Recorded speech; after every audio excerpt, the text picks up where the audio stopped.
All right, so this is part 3 of chapter 22. It's going to be about fertilization, implantation, pregnancy, and also birth. So we're going to get started. I just thought this is a really cute picture, baby and ice cream, with fertilization. So fertilization takes place within the uterine tube, also called the fallopian tube. And so we can see that in this picture, here's ovulation. The fimbria are going to coax the egg into the uterine tube. And then around that distal third of the uterine tube is where fertilization usually takes place. So the egg are going to fertilize the sperm will fertilize the egg. And then it takes about a few days for implantation to take place if there is fertilization occurring. And there's different developmental stages as the fertilized egg travels down. So first we have this zygote, and then we have massive amounts of mitosis, right? So that one cell will split and split again and split again, and so you get something. And that stage of just the splitting, this reproduction, mitotic reproduction, is called cleavage. So you get 2 cells, 4 cells, 8 cells, et cetera, et cetera.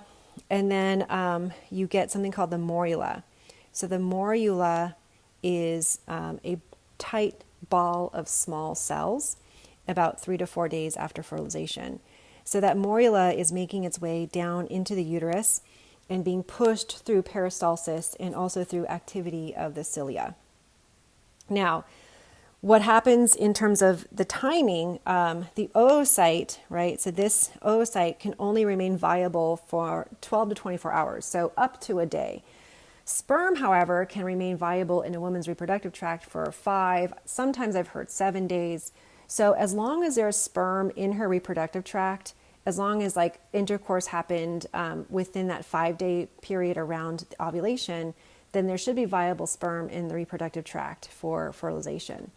And again, remember that sperm require capacitation. So the sperm, as they are in the female reproductive tract, gain more motility, and their acrosomes are going to be more easily ruptured.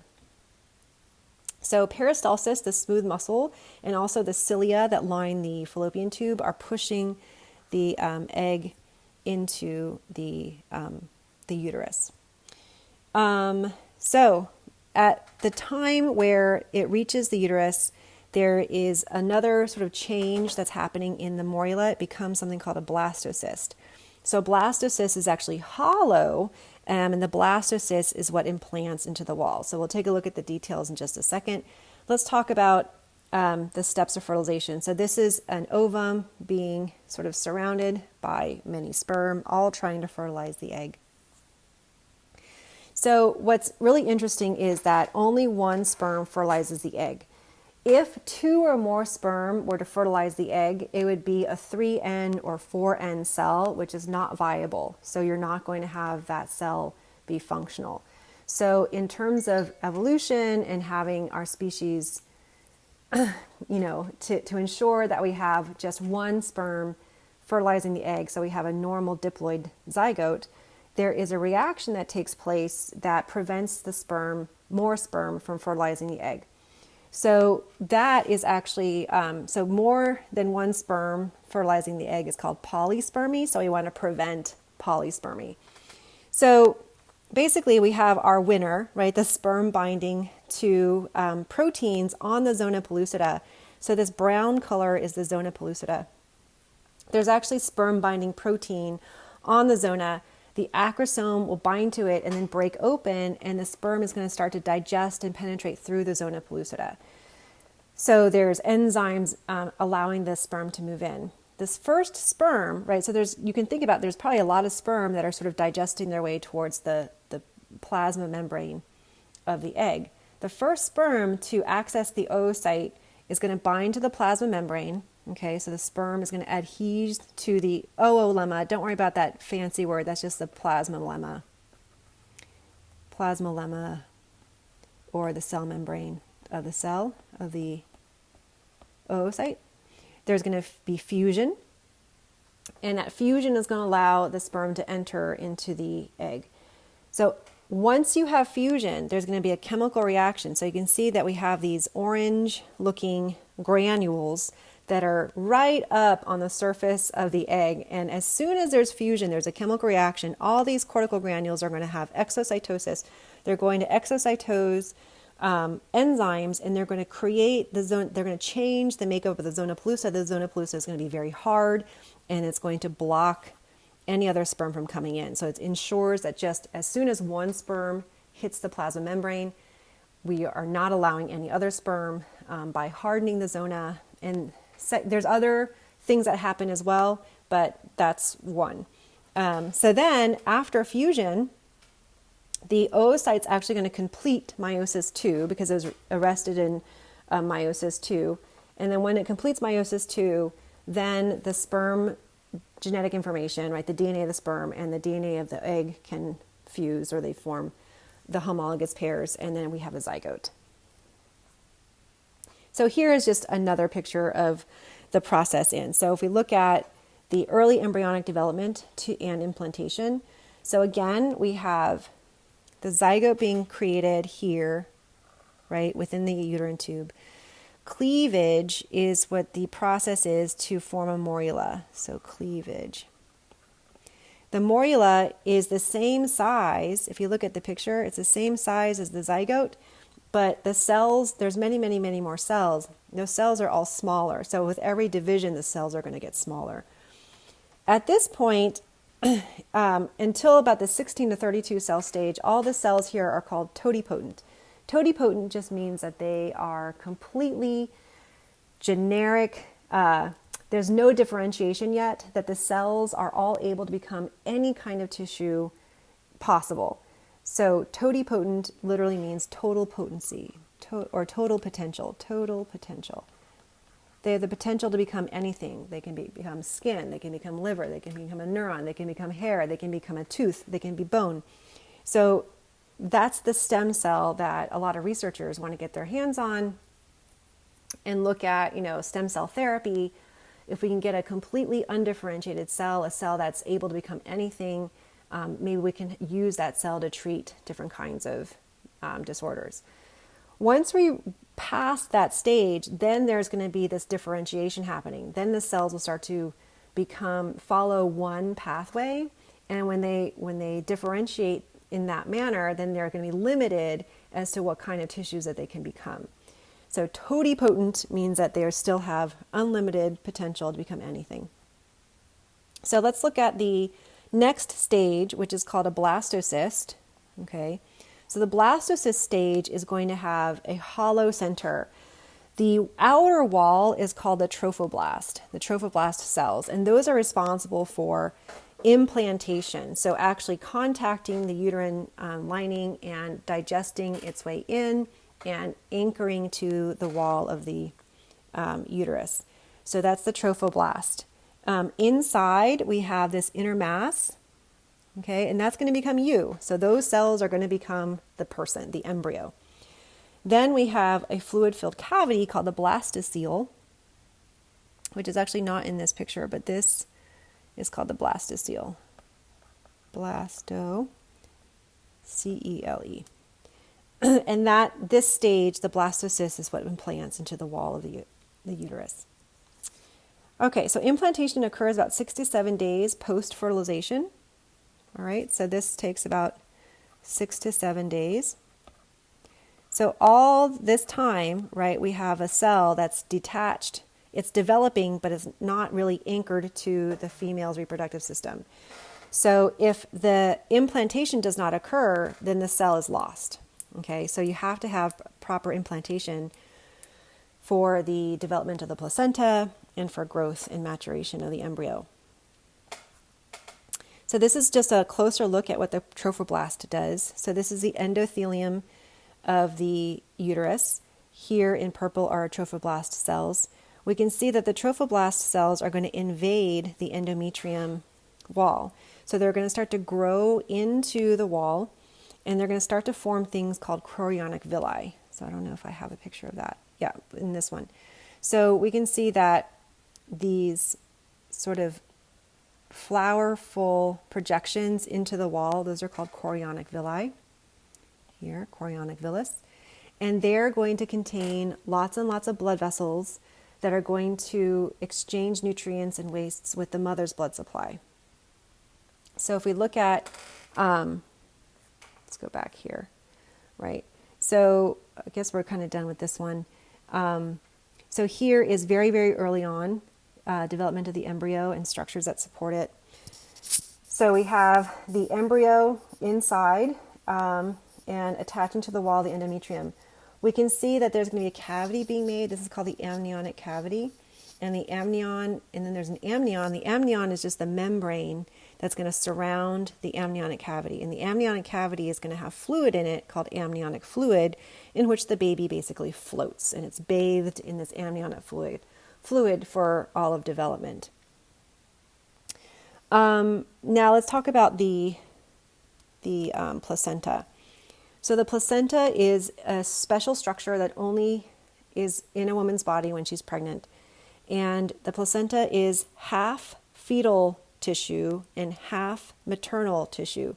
So the fetal component are these chorionic villi, these finger-like projections that reach into the mother's endometrium, and they're kind of branched and finger-like to increase surface area.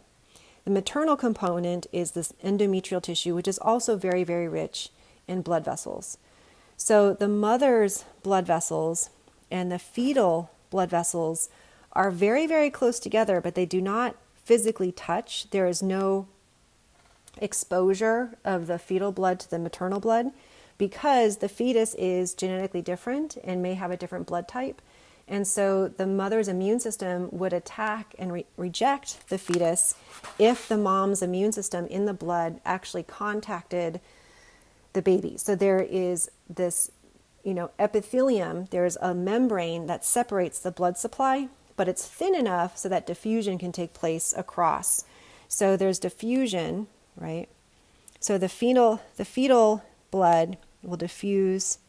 So all the waste products from the fetus will diffuse into the mother's bloodstream.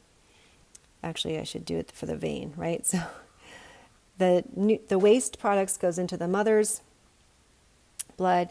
The mother's blood is bringing and diffusing nutrients and oxygen into the baby. So this diffusion is helping. It's basically the mother is eating for the baby and breathing for the baby because gas exchange and nutrient exchange is happening across the placenta.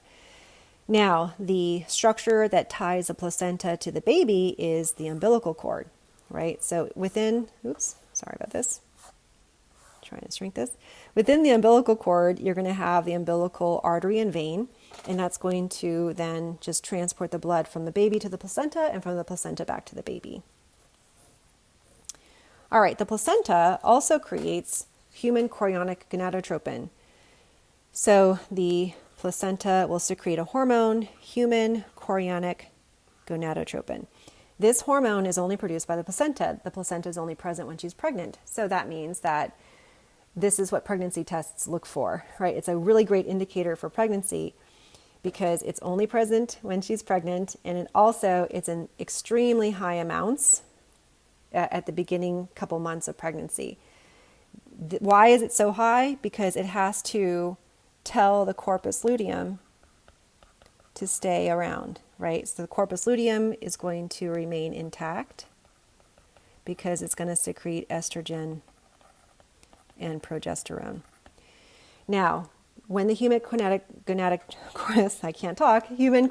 gonadotropin dips, right, it goes away, so does the corpus luteum. So at this point, the corpus luteum is gone, but the placenta can pick up making estrogen and progesterone for the rest of pregnancy. All right. In the notes, I also have that progesterone inhibits GnRH and therefore LH and FSH, preventing an LH surge, therefore preventing ovulation while pregnant. Right? We don't want to have a second pregnancy when we're still pregnant. That would be terrible. So that's negative feedback to prevent ovulation. All right, so events of parturition and lactation. So parturition is birth. And remember the very beginning of the semester, we talked about positive feedback loops, and this was the first example of a positive feedback loop we looked at. This is where we have pressure of the fetus against the cervix. So that physical mechanical pressure is going to feed to secrete oxytocin. So oxytocin, remember, comes from the posterior pituitary gland. When oxytocin is secreted, it actually goes to the smooth muscle of the uterus and strengthens those contractions. With the strength of those contractions, the baby's head pushes even more on the cervix, which positively feeds back to the posterior pituitary to secrete more oxytocin, more contraction.